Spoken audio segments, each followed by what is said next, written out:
Press conference ಎಲ್ಲ ಕಡೆ ರಮೇಶ್ ಗೌಡ್ರು ನಿಂತ್ಕೊಂಡ್ರಲ್ಲ. ಸ್ಟೇಟ್ಮೆಂಟ್ ಮಾಡೋದಕ್ಕೆ ನೋಟಿಸ್ ಕೊಟ್ಟಿದ್ದಾರಾ ಅಮೃತಹಳ್ಳಿ ಸ್ಟೇಷನ್ ಯಾರಿಗೆ? ನಿಮಗೆ ಎಫ್ಐಆರ್ ಆದ್ಮೇಲೆ ಇಲ್ಲ ಇನ್ನೂ ಕೊಟ್ಟಿಲ್ಲ. ಇಲ್ಲ ಇನ್ನೂ ಕೊಟ್ಟಿಲ್ಲ. ಇಲ್ಲ ಇನ್ನೂ ಕೊಟ್ಟಿಲ್ಲ. ಈಗ ಕೊಡಬೇಕಾಗತ್ತೆ. ಯಾಕಂದರೆ ಒಂದು ಸಲ ಎಫ್ ಐ ಆರ್ ರಿಜಿಸ್ಟರ್ ಆದಮೇಲೆ ಅವರು ಇನ್ವೆಸ್ಟಿಗೇಷನ್ ಸ್ಟಾರ್ಟ್ ಮಾಡಬೇಕಂತ ಕೊಡ್ತೀವಿ, ನಾವು ಎಲ್ಲ ಕೊಡ್ತೀವಿ. ನಾನು ಎವಿಡೆನ್ಸ್ ಕೊಡ್ಲಿಕ್ಕೆ ಅವರೇ ಕೊಟ್ಬಿಟ್ಟವ್ರು, ಅವರೇ ಬಂದಿರಲ್ಲ. ಊಟ ಬಂದಿದ್ದೀನಿ, ಊಟ ಮಾಡಿದ್ದೀವಿ ಅದೆಲ್ಲ ಹೇಳಿದ್ರಲ್ಲ. ಅದು ಎಷ್ಟು ಚೀಪ್ ಪಾಲಿಟಿಕ್ಸ್ ಅಂದರೆ ಇವರು. ಫಸ್ಟು ಗೊತ್ತಿಲ್ಲ ವಿಜಯ್ ಟಾಟಾ, ಆಮೇಲೆ 100 ಈಗ ನೆಕ್ಸ್ಟ್ ಯಾರೇನದು 100 ಕೋಟಿ. ಏನಾನು ಮಾತಾಡೋದು ಸೆನ್ಸ್ ಇದೆಯಾ? ಕಾಮನ್ ಸೆನ್ಸ್ ಯೂಸ್ ಮಾಡಿ ಯಾರಾದರೆ. ಪಬ್ಲಿಕ್ ಅಷ್ಟು ಗೊತ್ತಿಲ್ವಾ? ಒಬ್ಬ ಸೆಂಟ್ರಲ್ ಮಿನಿಸ್ಟ್ರಿಗೆ ವಿಜಯ್ ಟಾಟಾ ನಾನು ಲಾಸಲ್ಲಿದ್ದೀನಿ 100 ಕೋಟಿ ಕೊಟ್ಬಿಡಿ ಅಂದರೆ ಕೊಟ್ಬಿಡಿ ಹಂಗಿದ್ರೆ ಎಲ್ಲರೂ ಕಲಿಸ್ಬಿಡೋಣ, ಎಲ್ಲರಿಗೂ ಇಂಟರ್ವ್ಯೂ ಮಾಡೋಣ. ಒಂದು ನೀವೇ ನಿಮ್ಮ ಚಾನಲ್ ಹಾಕ್ಬಿಡಿ, ಯಾರು ಲಾಸ್ ಇದ್ದಾರೆ ಬಂದ್ರಪ್ಪ ಅಂದರೆ ಬಂದುಬಿಡ್ತಾರೆ, ಲೈನಲ್ಲಿ ನಿಂತ್ಕೊಂಡ್ಬಿಡ್ತಾರೆ. ಎಲ್ಲರಿಗೂ ಹೋಗಿ ಕೊಟ್ಬಿಡಿ, ಕುಮಾರಸ್ವಾಮಿ ಅವ್ರ ಮನೆಗೆ ಕಳಿಸ್ಬಿಡೋಣ. ಹೌದಾ ಅಲ್ವಾ?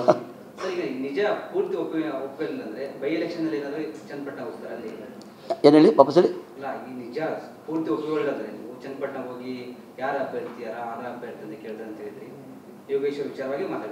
ಹೌದು, ನನಗೆ ಅರ್ಥ ಆಗಿಲ್ಲ, ಕ್ಲಾರಿಟಿ ಕೊಡಿ ಸ್ವಲ್ಪ.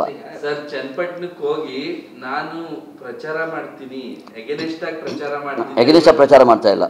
ನಾನು ಕೇಳ್ತಾ ಇದ್ದೀನಿ, ಜಸ್ಟಿಸ್ ಕೊಡಿ, ನ್ಯಾಯ ಕೊಡಿ. 100% ಅದರಲ್ಲಿ ಎರಡನೇ ಮಾತಿಲ್ಲ.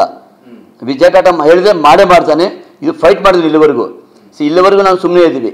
ಅವ್ರ ಬಳಿಗೆ ಏನೇನೋ ಭಾಷಣ ಯೂಸ್ ಮಾಡ್ತಾ ಇದ್ದಾರೆ. ಆ ಭಾಷೆಗೆ ನಾನು ಜವಾಬು ಕೊಡೋದಿಲ್ಲ.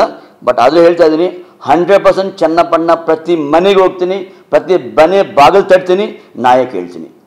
ಇಂಥವರು JDS ಕಾರ್ಯಕರ್ತರಿಗೆ ಈ ಥರ ಮೋಸ ಮಾಡಿದರೆ ಇವರು ಅರ್ಹರ ಟಿಕೆಟ್ಗೆ ಕೇಳ್ತೀನಿ ಅಷ್ಟೇ. ನಾನು ಅದು ಮಾತ್ರ 100% ಕೇಳ್ತೀನಿ. ಇಲ್ಲ ಒಪ್ಪಿಕೊಳ್ಳಿ ಆಗಿದ್ದು, ನನ್ನ ವಾಪಸ್ ಕೊಡಿ ಪೊಸಿಷನ್ನು, ಇಲ್ಲಾಂದ್ರೆ ಕೇಳ್ತೀನಿ. ಅಟ್ಲೀಸ್ಟ್ ನಮ್ಮ ಪಾರ್ಟ್ನರ್ 50 ಕೋಟಿ ಡಿಮ್ಯಾಂಡ್ ಮಾಡಿದ್ದಾರೆ ಅಂತಲೇ ಕೇಳ್ತೀರಾ? ಮೋಸ ಹೋಗಿ ಅಫ್ಕೋರ್ಸ್ ನಾನು ಹೇಳಿದ್ನಲ್ಲ, 3 ಪಾಯಿಂಟ್ ಇಟ್ಟಿದ್ದೀನಿ. ಒಂದು 50 ಕೋಟಿ ಕೇಳಿದ್ದು, ಇನ್ನೊಂದು ವಿಜಯ್ ಟಾಟಾ ಗೊತ್ತಿಲ್ಲ, ಮೂರನೇದು ನಕಲಿ ಲೆಟರು ಯಾರ್ಯಾರೋ ಗೊತ್ತಿಲ್ಲ. ಈ 3ಕ್ಕೆ ಅವರು ಜವಾಬು ಕೊಟ್ಟಿಲ್ಲ ಅಂದರೆ, ಒಪ್ಕೊಂಡ ಅಂದರೆ 100% ನಾನು ಹೋಗ್ತೀನಿ, ಪ್ರತಿ ಮನೆ ಬಾಗಿಲು ತಟ್ತೀನಿ, ಪ್ರತಿ ಮನೆ ಬಾಗಿಲು ತಟ್ಟಿ ಕೇಳ್ತೀನಿ, ಇವರು ಟಿಕೆಟ್ಗೆ ಅರ್ಹರ.